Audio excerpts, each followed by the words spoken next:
There's a reason you need to know about the bond market. You might know it's big, but you probably don't know just how big. For context, global military spending is over $2 trillion. The gold market cap is 6 times bigger. Add a zero for the equity market, while the bond market tops them all at $127 trillion. That's more than a quarter the size of total global wealth, which is only $463 trillion. But some people still think that bonds are boring. Less shaken and stirred, more slow and steady. Then came 2022, the year the bond market went sour. People are stunned. The worst bond market of our lifetime. But could 2023 deliver the perfect mix and be the year of the bond? Government bonds.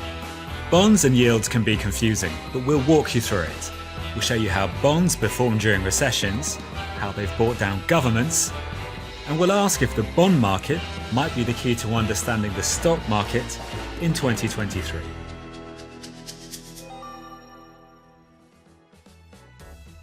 Here at Capital.com, we make explainer videos about investing and economics, giving you the insights you need to understand what's going on in the markets and to make informed trading decisions. We're also a trading platform ourselves, so you can make your trades right on our website or using the app. After this, you might want to check out our recent explainer on the tech stock crash. Take a deep breath and follow us briefly back into the classroom. First up, what are bonds? For the too long didn't read crowd, they're interest-paying IOUs. We asked bondman Bill Blaine to help explain. Bonds are basically a promise to pay.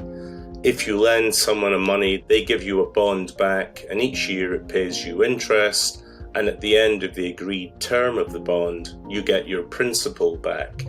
But bonds are bigger and a bit more complicated than your average loan, because bonds can be traded on the secondary market before they reach maturity, and that's when the price of bonds and yields get moving.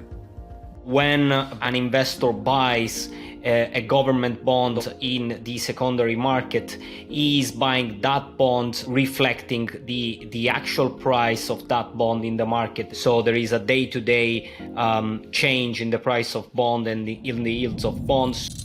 Time is money, so here are the key terms in less than 20 seconds. Bonds are used by countries or companies to raise money. They generally mature between 2 and 30 years when the investor gets their money back. The coupon is the amount of regular interest the bond pays out. That's fixed. The current yield is the rate of return on the initial investment. That's always on the move. And when the price of bonds goes up, the yield goes down, and vice versa. If you take just one thing from this film, it's that this line here, the price of bonds, moves in the opposite direction to this line, bond yields. The price of a bond changes as the underlying interest rate changes.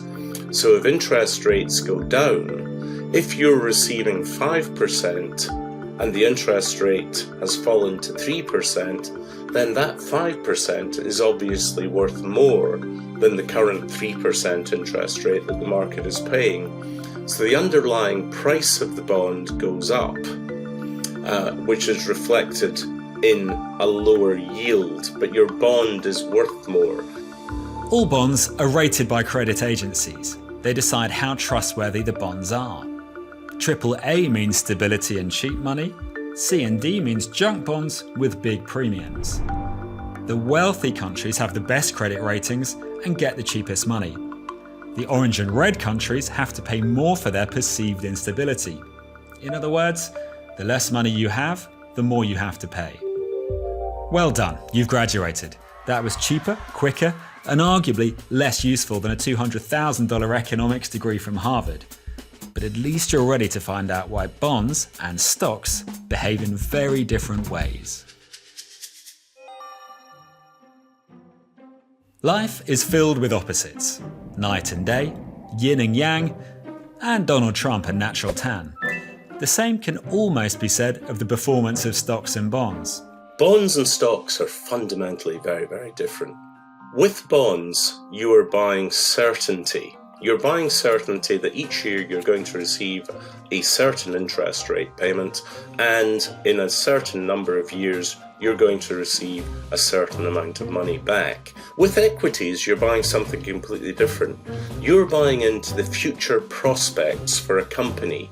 You're buying into expectations that that company is going to perform strongly, that its earnings are going to go up. The more volatile the market gets, the more attractive bonds become. Here's the performance of the S&P 500 in the last 2 recessions. While the stock market made big losses, US bonds went up 15% and 20%. That difference between bonds and equities means some investors choose a 60-40 split. 60% equities, 40% bonds. But does it work? This chart shows the average returns of a 60-40 portfolio. While it may have given lower highs and higher lows in the equity market, it still made positive returns in 35 of the last 42 years. But even the 60-40 split didn't work in 2022 because a pandemic hangover, a European war, and inflation created the perfect storm. 2022 was a rough ride for all kinds of reasons. First, the world lost its mind over Wordle. It's the 5-letter word game taking the world by storm. Benefit returned, and Netflix released a Stranger Things episode that was 150 minutes long.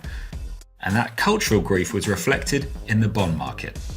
The last time bond returns were so poor was 1794. That was the same year that Horatio Nelson lost an eye. But the bond market sell-off in 2022 was caused by central banks starting one of the most aggressive rate hike cycles in history. The ultimate level of interest rates will be higher than previously expected. As the fight against inflation raged, the price of bonds fell through the floor. Once central banks started hiking interest rates to address inflation and to calm the economy, we saw interest rates rise dramatically and bond prices tumble. Just how destructive can a volatile bond market be? Let's turn our minds back a decade to the Italian bond market, the European debt crisis, and former Italian Prime Minister Silvio Berlusconi. European economies needed more financial resources in order to recover from the great financial crisis. Northern countries like Germany, Netherlands, they were already out of the crisis, while the South was suffering with ballooning fiscal deficit. Spain and Italy were faced with 7% yields on their bonds. They couldn't afford to issue them, which meant they couldn't raise any money. Eventually, Mario Draghi, the head of the European Central Bank, had to step in and promise his bank would act as a backstop for indebted countries. The ECB is ready to do whatever it takes to preserve the euro. The markets relented, the price of yields came down, and the Italian and Spanish government could afford to start borrowing again. But Berlusconi, having lost control of the markets, couldn't hold on to his job. Like Al Capone and unpaid taxes, it was the unflashy side of finance that brought down the flamboyant Italian Prime Minister. Bonds won, Berlusconi nil. Now let's fast forward to 2022 and Liz Truss's pint-sized budget. She made some big promises. I will deliver a bold plan to cut taxes and grow our economy. But hadn't asked the right people to check her homework. The pound went into free fall. Now the British pound has fallen to its lowest level ever against the US dollar. And the market started selling UK bonds as fast as it could. As the price of bonds collapsed, 10-year bond yields climbed more than 120 base points in less than a month.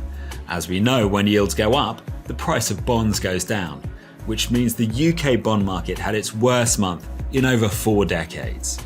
The Bank of England saw what was happening, stepped in and bought up billions of UK bonds. It steadied the ship, but didn't save Liz Truss.